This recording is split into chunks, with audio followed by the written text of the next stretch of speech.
স্বকীয় ৰূপ লৈ বহাগ ন আহে কলৈ, ব্ৰহ্মপুত্ৰৰ দুই পাৰলৈ নহয় জানো, এই ব্ৰহ্মপুত্ৰৰ মহান ঐতিহ্যই বাকী।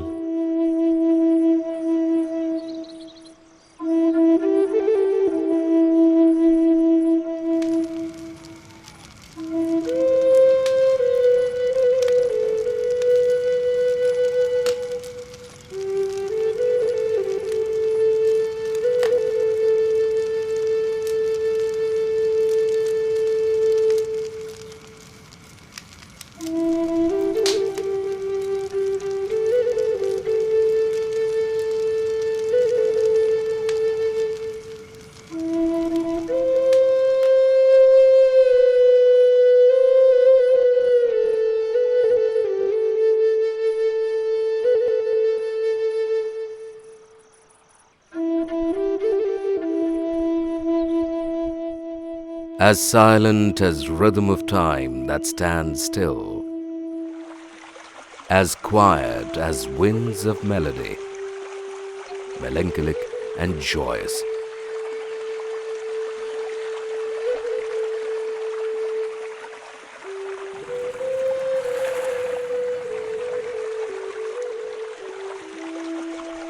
Distant yet one, my Brahmaputra, that spreads out vast,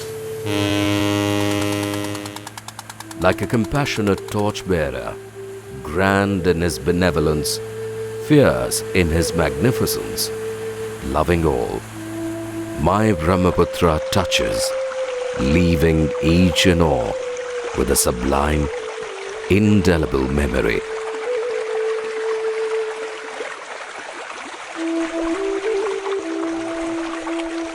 ইটৰ চাপৰিত কোৰে নাৱৰীয়া বালিত ভাতে ৰান্ধি খায়, হাউদৰ ডিঙৰা বগা পালে তৰা উজনি দেশলৈ যায়। The life of the people of this Brahmaputra valley is very much attached to this river. Without Brahmaputra, without referring to Brahmaputra, the people of Assam cannot live and couldn't live. There's so many songs that, especially the Bihu songs. Hayo, e luit ore bali. Luit means river Brahmaputra. Hayo, e luit ore bali bogi dhoke dhoki. O kasai kani pare o likhi.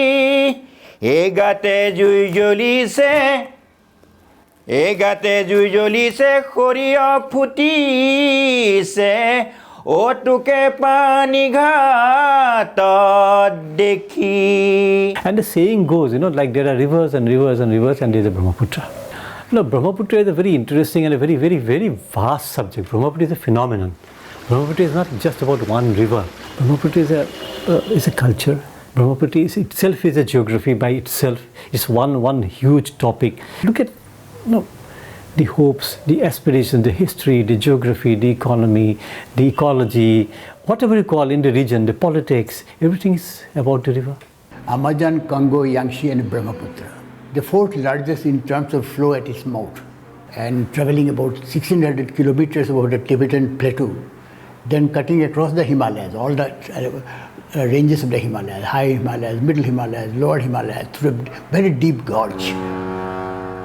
When I was 5-6 years, I think, of age, at that time the old ferry, we used to cross river. My father used to show me the dolphins in the river.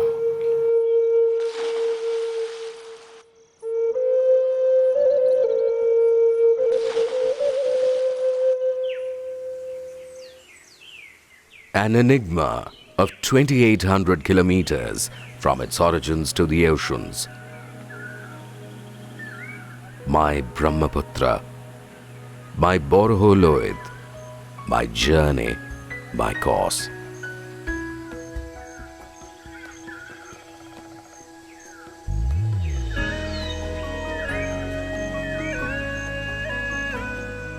The regal heights of Mount Kailash stand like sentinels, as from somewhere within the heavenly mist emerge the sweeping glaciers. The Sangpo leaves the Chemyungdong ranges behind and surges into India near Geling.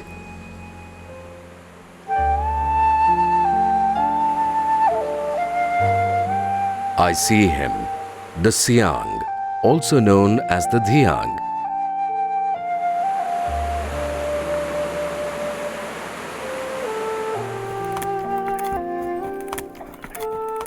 On the farthest end of the motorable road that I can reach.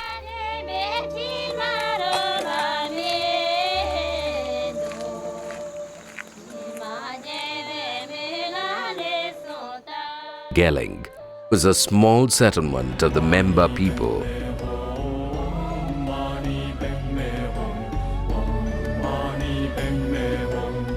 Deeply entrenched in Tibetan Buddhism, we found the Membas to be as peaceful and serene as the river down below. Whirling prayer wheels, somber chanting, the devout in prayer make the experience meditative and mystical. Geling filled me with a rare sense of peace.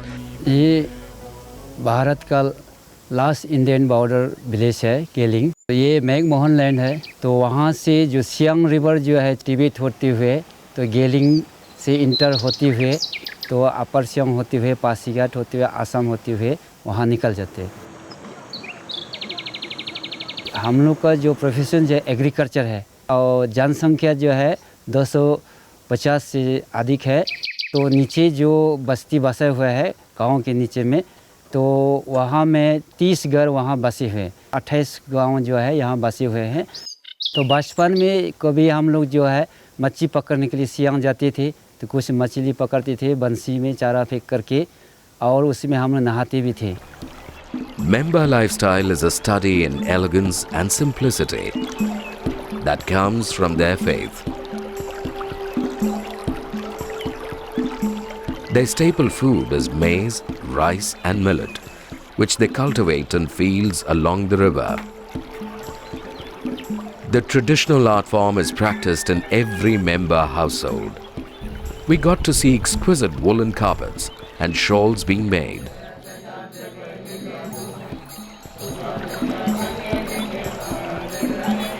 We have yet to scope new adventures down the river, still have bridges to connect with our destination.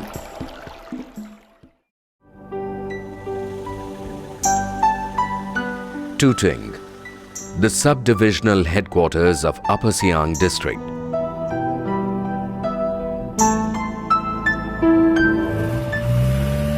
Moving towards Incheon, our journey is slower and labored. The Adis are agrarians, living in an area that the Siang has endowed with rich soil. For them, the river is an important deity. Traditionally, the Adis practice jhum or shifting cultivation, but have now shifted to wet and terrace cultivation. Using ingenious methods of channeling water devised by them centuries ago, the Adis have mastered the technique of tapping water from the source and draining it through a network of canals to irrigate their far-off paddy fields spread across the valley.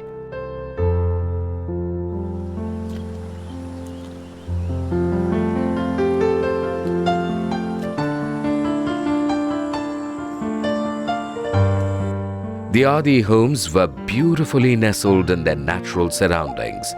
Such judicious use of nature comes from an inherent respect and reverence for their environment.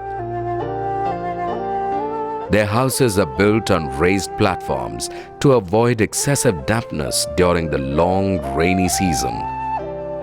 Donapola and Abutani, the sun and moon god, line the walls.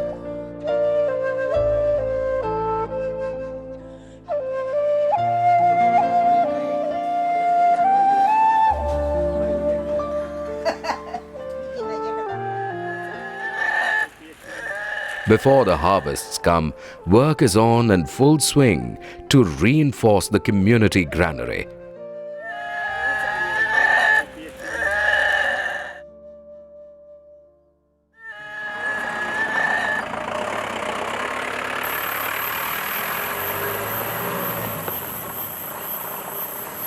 As it gushes through deep valleys are rich green forests.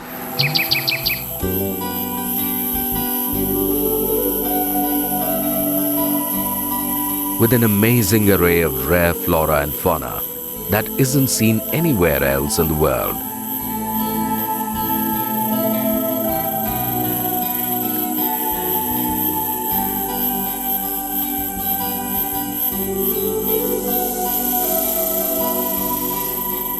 Mithun, signs of a good omen, made a rare appearance, auguring well for our future.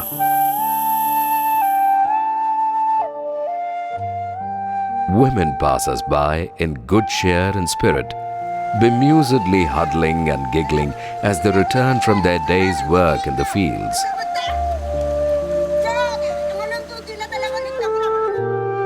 As the evening descends to twilight, Siang grows dark and mysterious, pensive and introspective. An audible baritone announces nightfall.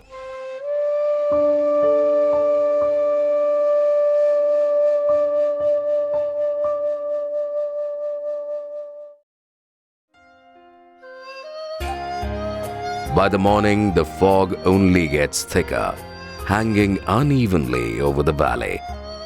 The restful and idyllic is a short interlude to the restless urgency of Siang and the many milestones that lie ahead.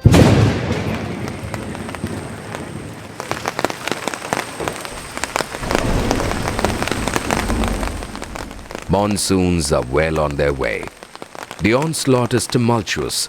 350 centimeters of average rainfall every year.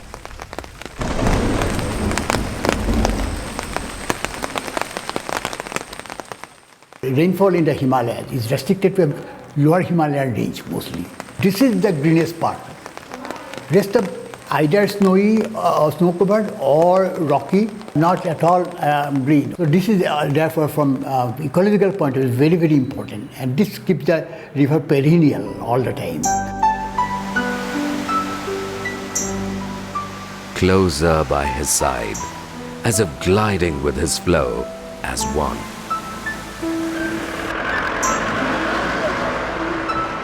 Along the river reside a varied band of local communities, and in the river is their vast resource. Round-the-year supply of fish makes the Siang ideal for fishing. Mist-laden clouds smear the green valley. Echoes of serenity bind the valley with its people, and the river, the Siang, now satiated by the rains.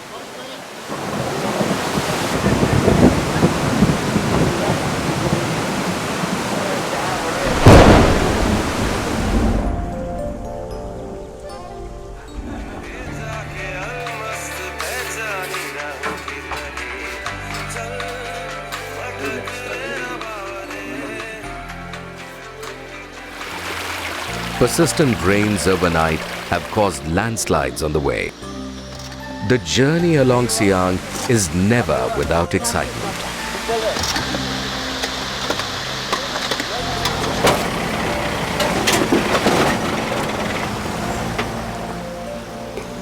Thanks to men from the PWD, obstacles were promptly cleared and I was back on course with the Siang.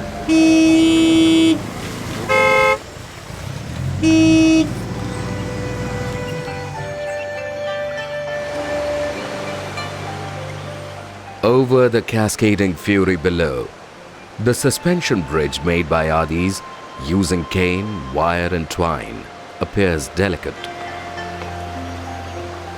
Yet it is a glowing reminder of their engineering expertise. The Adis believed that the men learnt to weave cane from spiders, while the women learnt from them the art of weaving cloth. Weaving patterns of the Adis go back many generations, creating history on fabric.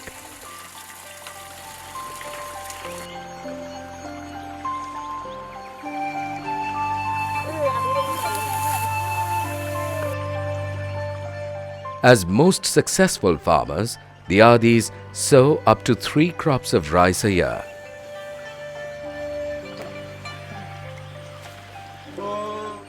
The village chief or Gaon Buddha was busy weaving an intricate basket. We were invited, especially, to see their traditional beverage, a pong, being brewed. Made with millet, this mild beverage is fermented in bamboo caskets, from where the liquor percolates into a pot.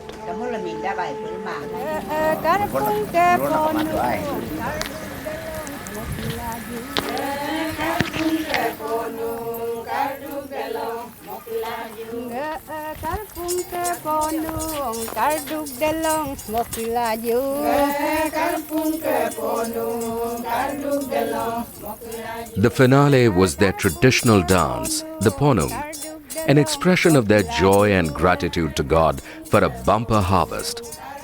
The dance reflects not just their cultural richness and close communion with nature, but also their myths that have withstood the test of time. Ponung based on Kumni Ponung, Moman Ponung. There are certain Ponungs which are performed for different occasions. But during Solung festival, which is the most important festival of our community, the Adi community residing all the districts along Siang River, the ladies, they dance in a circular form. The priest or the miri or the priest, who happens to be a male actually, he narrates the story about the creation of the universe, the genesis of the universe, mankind, festivals, everything. And the women folk, they will just follow it in chorus with certain rhythmic movements of the hands and legs, circular movement, putting on their gale, galuk and tadok. Ladies black coat, lupka and the gale. Gale is the red brown. Generally the red one is used. The oranges in the valley are ripe, ready to be transported to faraway markets. Orchards line both sides of the river, making it a major cash crop.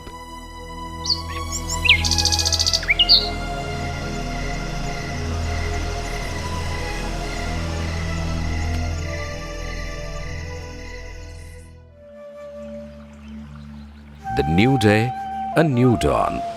And sure enough, new predicaments too.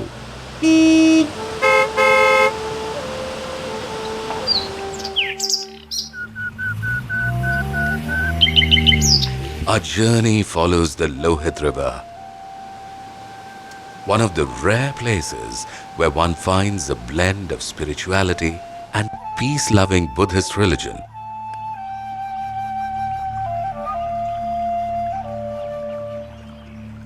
I belong to the Idumishmi tribe. I stay in Kornu village, which is like around 25 kilometers from here. We have 3 Mishmis, namely the Idumishmi, the Garumishmi and the Mizumishmi. So I belong to the Idumishmis. When we go back to history, the people from my tribe are also supposed to be great warriors. We fought very bravely against the Britishers when they wanted to, when they tried to come in to Arunachal. I think we are famous for our costumes, which is like very much in demand amongst the women of Arunachal Pradesh. And Idu women are like famous weavers. We have a very, very intricate designs in our thumes, that is the wraparounds that we wear. Not only the female costumes, but even the male costumes have been very intricately woven. That is one thing that I pride, being an Idumishmi. Me pome si du la ngaola enjayo menda ahoga sim siriri angondo lingi me sidula bidula ngaola enjayo menda me ahoga sim siriri angondo me pome sidula bidula ngaola.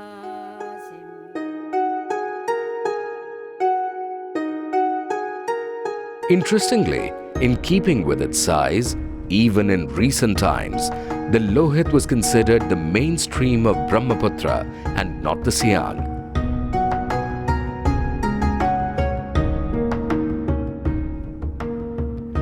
The Kalika Puran also mentions an interesting legend attached to Lohit.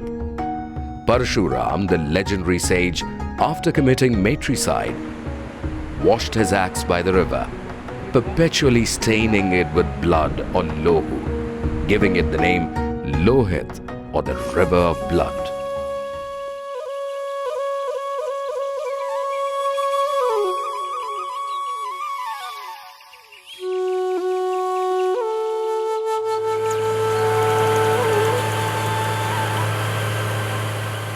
Entering Assam near Kobo, the Siang meets the Lohit and Dibang rivers and becomes the Brahmaputra,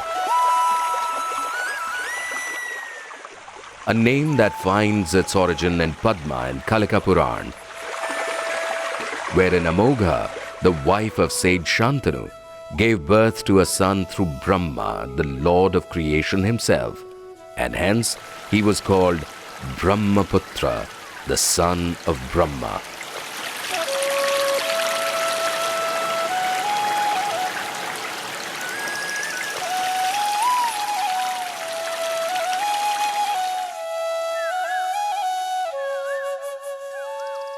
Folk of Assam like to call it Luit. Brahmaputra is a Sanskritized name, which is called the Brahmaputra is the son of Brahma, and it is the male river, and it is not a female river like other rivers. We have seen that in novels. Even now, Purabi Bormudoye, a very renowned writer, woman writer, she has written a very famous novel under the title Shantanu Kulanandana. Because Brahmaputra is known to be the Shantanu Kulanandana, Amogha Garbhasambhuta Shantanu Kulanandana. The confluence of 38 important tributaries, the river creates a body of water as endless as a sea, and the fourth largest river in the world.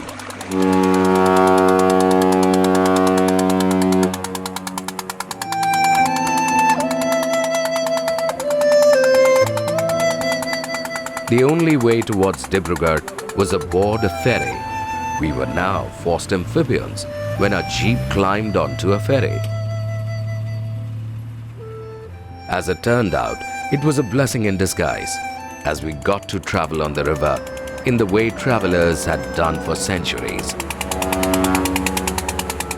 Today, we were using the same corridor that the migrating tribes had used, exchanging ideas and culture, exporting the region's surplus and importing necessities not available locally.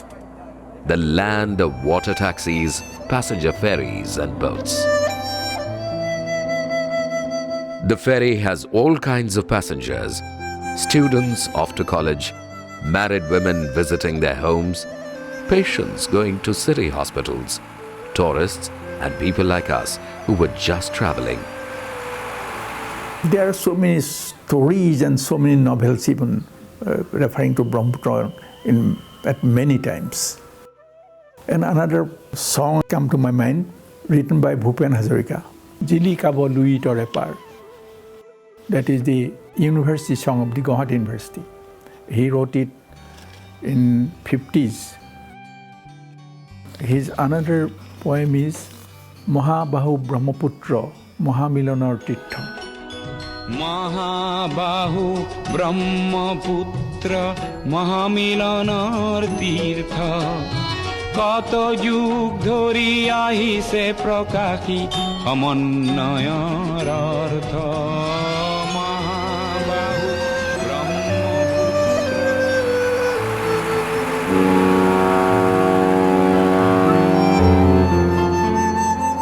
If you look at literature, for instance, about the river, it's endless. Though the river is confined only to Assam and Bangladesh, you will find that people of various other languages, including English, not people who write English in India, in Britain, they've written about this river. They've written poems about this river. If you look at the Bihu songs in Assam, if you look at the songs that the Adi people or the Galo people up there, they sing, or any ritual, for instance, they will make some reference to the river. Why? Why? Because the river gives life. The river takes away your life. The river sustains my life.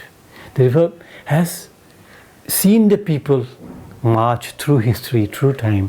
It's like a highway, civilizations. And so much so that it is only by this river, only on the bank of the Brahmaputra, that you find traits of every human race on earth in one place.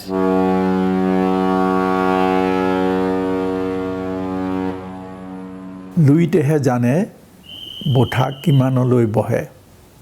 Only Luit knows how the botha reaches, how much deep it can reach. There are many folk tales and folk songs have been created on Brahmaputra. You can see that how Brahmaputra has been used. We can refer to Lakshminath Fukan. And we can refer to even Lakshminath Besborua. We can refer to Chandradhar Borua. We can refer to so many poets of the past days. Lakshminath Fukan, he was a journalist. He was the editor of the Assam Tribune. And he wrote a poem on Brahmaputra, which is very much popular. Hey Bishal Brahmaputra, কত প্রাণ মুঞ্জৰিলে তোমাকে সাক্ষী ৰাখি কত হিয়া উঠলি উঠিলে লুকুৱালে বিৰহৰ ব্যথা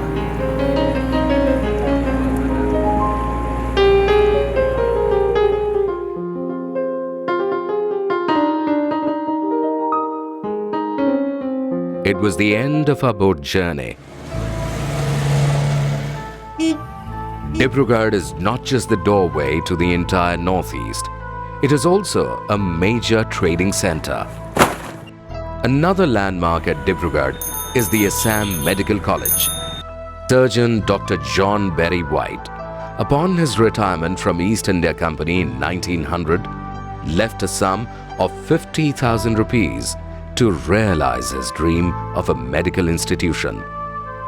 Later, in 1947, the Berry White Medical School became the Assam Medical College.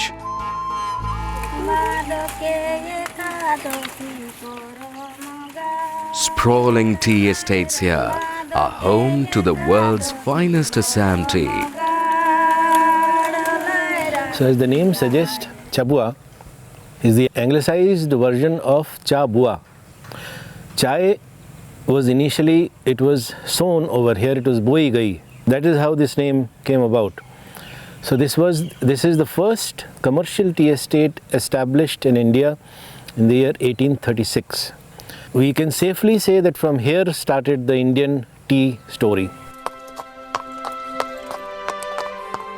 It was a Scot, Charles Bruce, employed by the East India Company, who first received a tea plant from a Singpo chief. Later, his brother Robert became instrumental in starting tea plantations as early as 1837. In 1839, the Assam tea became the first non-Chinese tea to be auctioned in the world. When they were wanting to plant tea, the British, they tried planting tea in various parts of the country. In some places they found no success at all. In some places they found limited success. When they finally planted tea over here, they found achieved a very good amount of success. A, because of the weather, the climatic conditions at that time.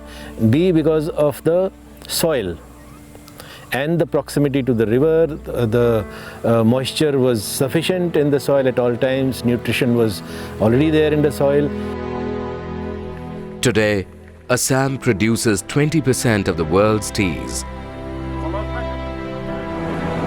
and most of it comes from the modern processing plants like this one, where freshly plucked leaves go through a meticulous process of drying, threshing and sorting to produce an aroma and texture that is unmatched.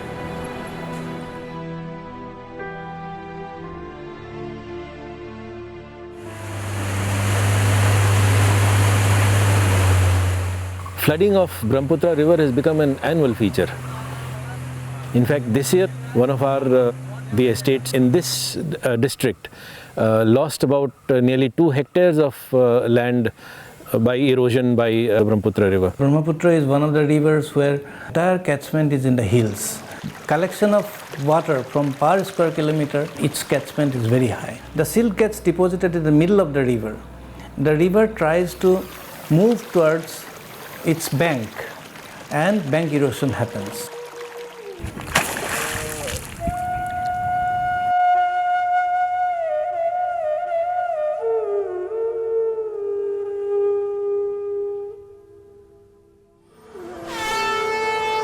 Sadia, once a prosperous town, was completely cut off when the bridge connecting it was swept away in the floods of August 1950. But now, with the new 9.15-kilometer bridge between Dhola and Sadia, across the Brahmaputra, there is new hope for its people, for Sadia is connected again. A flood broke in 1950. At that time I was a schoolboy. But later on, I have seen how Brahmaputra can cause damage to the people. And if in 1953 these, spars were not constructed, Brahmaputra would have swept away the whole, township. Because half of the Dibrugarh town has already been taken by Brahmaputra. Last earthquake happened in the 1950, 8.7 Richter scale. Earlier to 1897, another of similar scale, 8.7. It disturbed the physical landscape and it disturbed the rivers.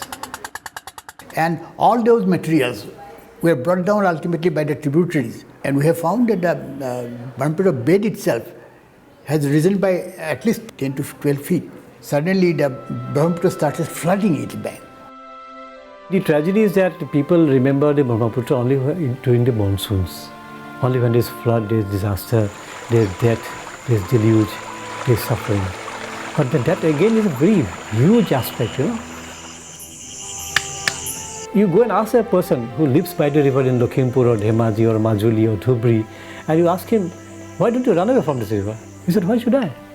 This river, it may have taken away several persons from my family, my community, but that I don't have an enmity with the river.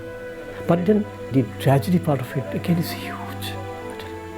Every year, this year for instance, in 2017, more than 150 people have been killed. Oh, Brahmaputra Devata, the mighty Brahmaputra, we pray to you, don't destroy this. Brahmaputra Devata utu ainini ba o tamuldi manu tahana. These are the songs composed in the name of Brahmaputra. Ediko no eriba paru lahori o jaji no eri boy paru. Dikho, Jaji, these are the rivers, sub-rivers of the Luit Brahmaputra.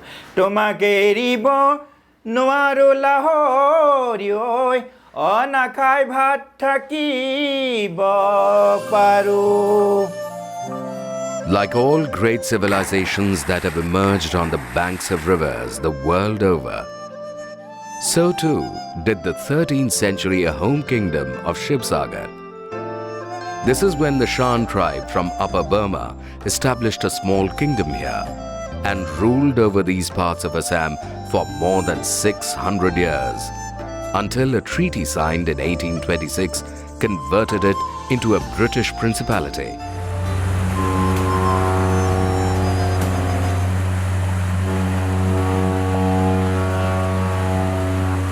Back by the side of the Brahmaputra, swollen and majestic, we head to Majuli, which is the largest riverine island in the world. Measuring 460 square kilometers, with a population of 1.6 lakhs,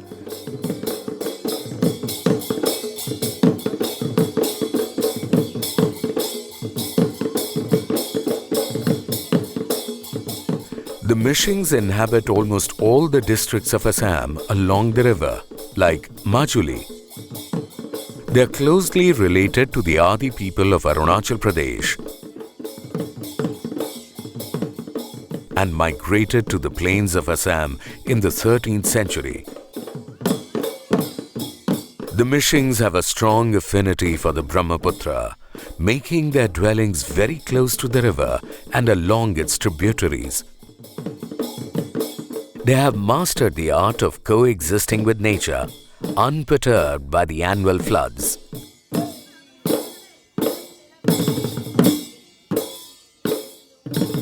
When I was doing the last film, The Old Man River, about old man, missing man who is living with the river in island, Majuli.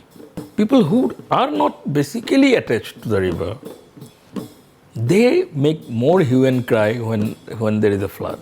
When I asked the missing people living in the Upper Assam, in the riverine areas, we survive. We have learned the art of living with the river. We have a lot of things to learn from them. If you go to Majuli, ideally they should have run away from there. Nobody's run away from there. They have a house in Guwahati. They have a house in Jorhat, but then they love Majuli. Because Majuli is where they will grow the best varieties of paddy, the best varieties of mustard. Because the river will leave alluvium there.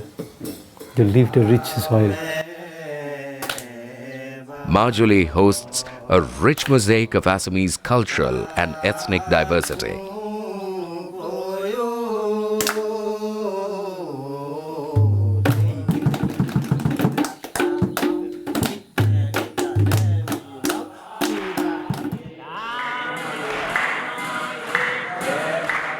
It is the abode of Assamese Vaishnavite culture, started by Sri Shankar Dev, a preacher and social reformer who came here in the 15th century. Shankar Dev, and later his disciple Madhav Dev, propagated a form of Vaishnavism called Ekasharana Nama Dharma. The Dharma replaced idol worship and embraced elaborate rituals with devotion.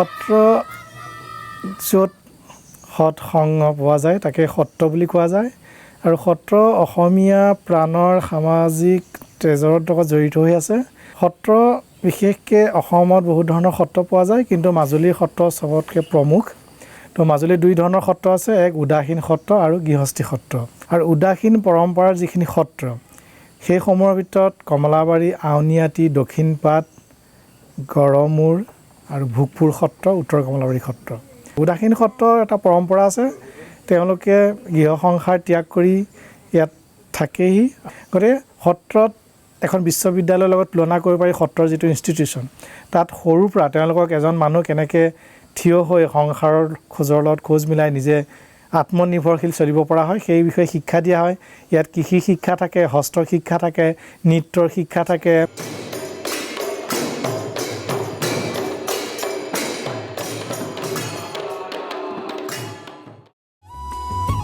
The performance uses cho or effigies and mukha, which are life-size grotesque masks of Ravan, Yam, Kumbhakarn, Hanuman, Kalinag, Garudpakhi, etc.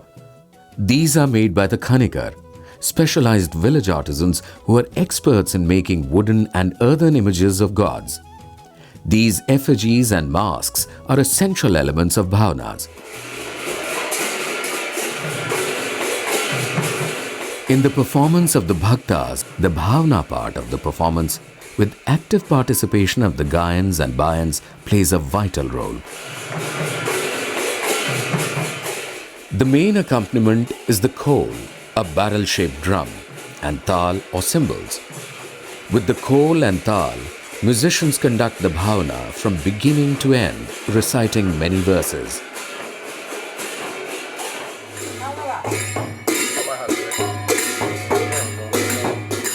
Shankar Dev's methods of using song, dance and drama to propagate his ideology are still prevalent. His literary compositions and dramatic renderings later became the origins of a rich cultural ethos that went on to nourish traditions of theatre, literature and dance in the entire Northeast.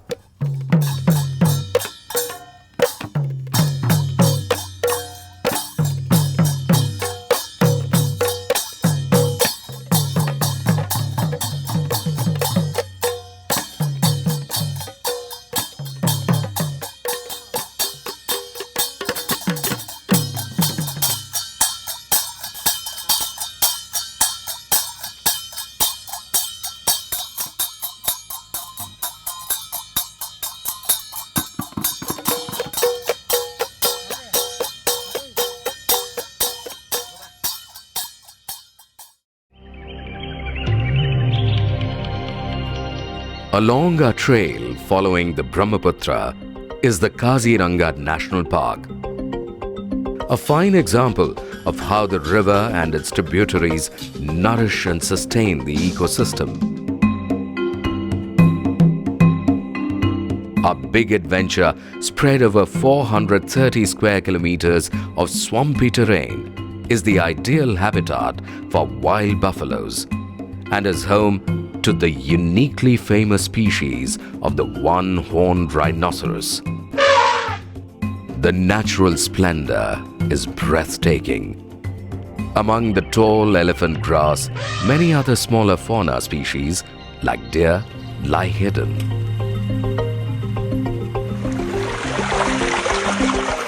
Much of the park rests on the floodplains of the Brahmaputra and, alas, becomes submerged in the annual floods.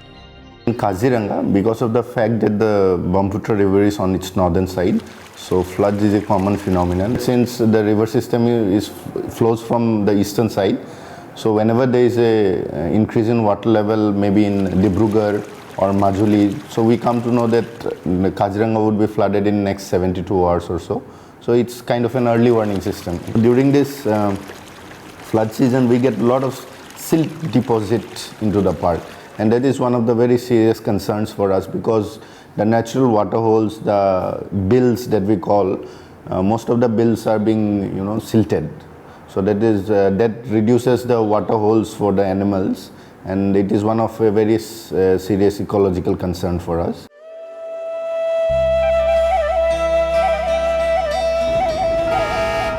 Crossing the 3-kilometer-long Kolia Bhamora Bridge, named after a famous Ahom general, leads us to Tezpur. Exquisite traditional craftsmanship from the abundant cane and bamboo today adorns the best homes in the world. The world's softest, finest silks, Pat and Muga, are a flourishing craft. It is fascinating to watch delicate hands weaving magical textures on those tiny handlooms.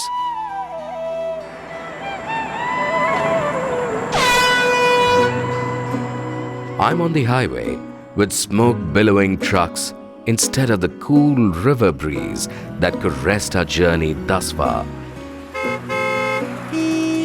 Further downriver, my Brahmaputra leads us to Guwahati.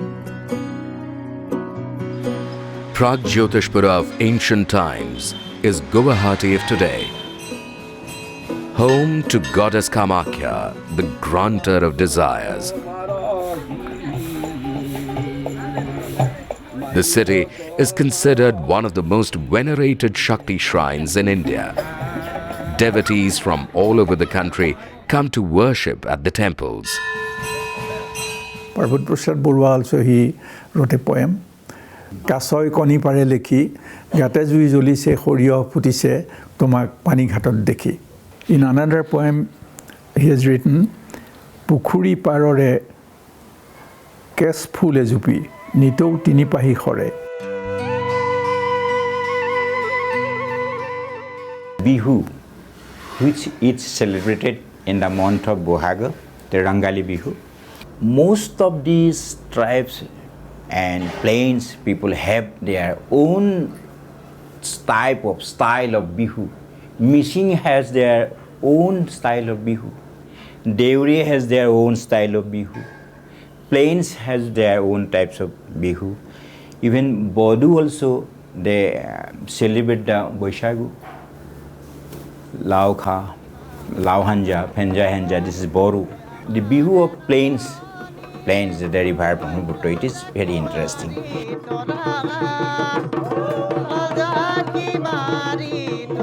Like the bonds amongst the heartbeat of people, connecting the dancers of Bihu, rhythmic merging and unifying the dance we had seen upstream. Bihu is specially performed during the harvest festival. Rongali or Bhogali Bihu, translated literally, means feast.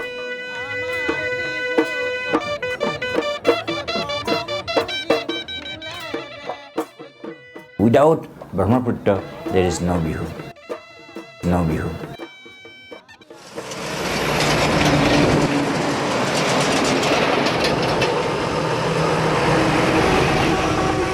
After traversing a distance of 640 kilometers in Assam and before entering Bangladesh, the Brahmaputra turns around the spurs of the Garo Hills near Gwalpara.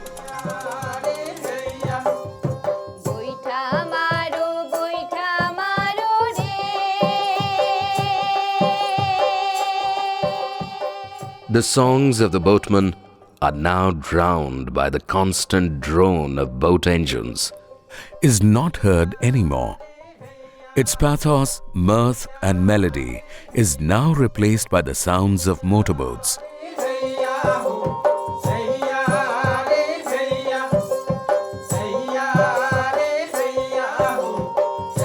There are attempts by a few to keep this tradition alive.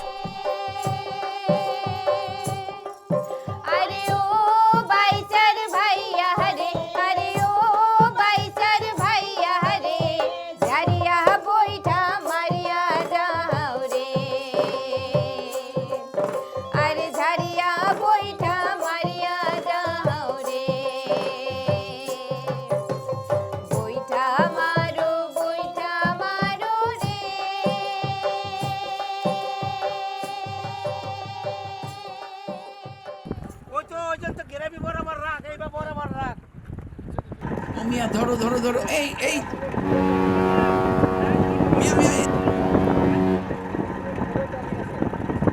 ধরো ধরো ওকে ধরো ধরো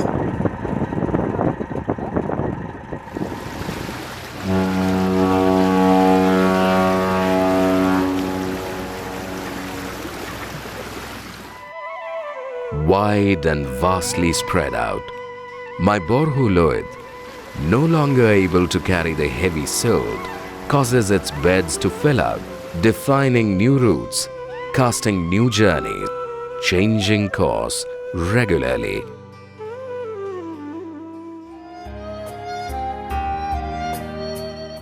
Tiny islands, tropical forests, soft banks with rich grasslands, desolate stretches except for grazing cows line the shores. For the residents of Brahmaputra's river islets or chars, nothing is permanent.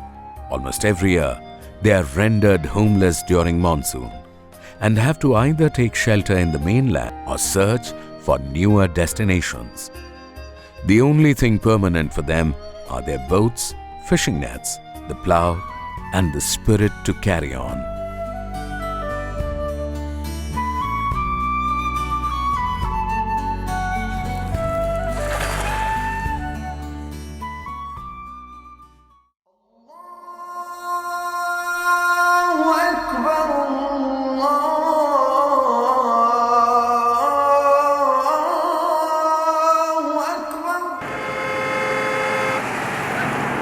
On the way to Dhubri, our last destination, Dhubri was an important commercial center with a very busy river port on the banks of the Brahmaputra, used for international trade with neighboring countries.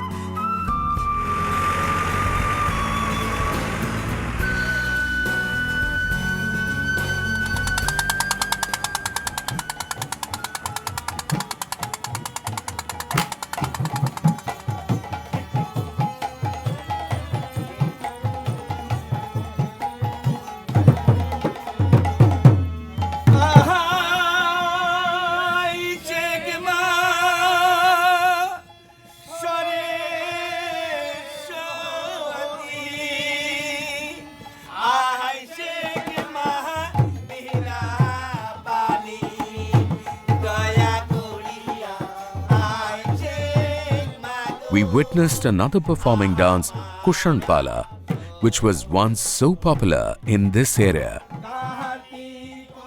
It's a grand old river. So if you look at Kalika Purana, you will find that the people are talking about the Brahmaputra which is flowing south of the Guwahati.